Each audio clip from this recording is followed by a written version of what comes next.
నా ఇష్ట దైవం అబ్బా ఆంజనేయ స్వామి, ఎంత పవర్ఫుల్ కదా. చాలా భయంగా ఉన్నప్పుడు మాత్రం స్వామిని తలుచుకోకుండా అస్సలు ఉండరు. ఈ రోజు ఆయన జయంతి కాబట్టి మా ఊర్లో కళ్యాణం కూడా జరుగుతుంది. ఆంజనేయ స్వామి కళ్యాణం చేసే వాళ్ళు ఈ రోజు అయితే ఒక 5 జంటలు కూర్చుంటున్నారు పీటల మీద. సో వాళ్ళందరూ పొంగలు పెట్టేసుకొని గుడి దగ్గరికి మేళతాళాలతోటి వెళ్ళిపోతారు. నేను కూడా వాళ్ళతో పాటు పోవాలి, కానీ నేనేంటంటే ఇంకా రెడీ కూడా అవ్వలేదన్నమాట. పైన కూర్చొని చూస్తున్నా వాళ్ళందరినీ. అందరు వెళ్ళిపోయారు, నేను పూజ మిస్ అవుతానని చెప్పేసి హడావిడిగా ఫాస్ట్ గా రెడీ అయిపోయాను. అండ్ ఈ సారీ మీద సారీ డ్రిప్పింగ్ వీడియో కూడా చేశాను. ట్యూటోరియల్ అంతా జిఎస్ఎం పిల్లలో పెట్టాను, చెక్ చేయండి. అండ్ ఇంత మంచిగా చీర కట్టుకుని ఫోటోలు లేకపోతే ఇలా ఫొటోస్ అన్ని దిగేసి డైరెక్ట్ గుడికి వెళ్ళిపోయాను. అప్పుడెప్పుడు ఈ పొలం మాతను నాగలతో దున్నుతూ ఉంటే ఈ స్వామి విగ్రహం అనేది బయటపడిందంట. అంతే, అక్కడ ఇంకా ఆ స్వామికి ఈ ప్లేస్ ని ఇచ్చేసి గుడి కట్టేశారు.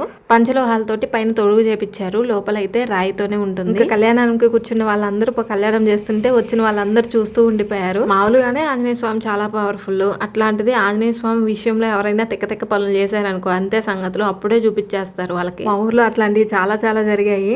మా అమ్మ చూడు కళ్యాణం చూడకుండా గాసిప్స్ చెప్పుకుంటుంది. వీళ్ళలో ఒకరు తమ్ముడు ఒకరు బామ్మర్ది. ఇంకా నేను గుడి దగ్గరికి వెళ్ళే లోపు గణపతి పూజ కంప్లీట్ అయిపోయింది. ఇంకా అప్పుడు మిగతా అవన్నీ చేస్తున్నారు కదా, అవన్నీ చూశాను. కళ్యాణం కూడా చూశాను. ఆ తర్వాత భోజనాలు స్టార్ట్ అయ్యాయి.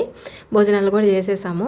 ఎవరికైనా మొక్కులు ఉంటే తీర్చేసుకుంటారు, డబ్బులు ఇచ్చి అన్నదానం కానీ గుడికి సంబంధించిన ఏమైనా ఉంటే అవన్నీ చేపిస్తారు. అండ్ ఊర్లో కూడా చందాలన్నీ తీసుకొని అందరికీ అన్నదానం చేస్తారు. స్వామివారికి అక్కడ తల మీద ఏమంటారు జీలకర్ర బెల్లం పెట్టారు, అక్కడ భోజనాలు స్టార్ట్ చేశారు. ఏంటి స్వామివారి కళ్యాణం అయిపోయింది, ఇంక ఊరంతా చల్లగా హాయిగా ఉంటారు. అబ్బా.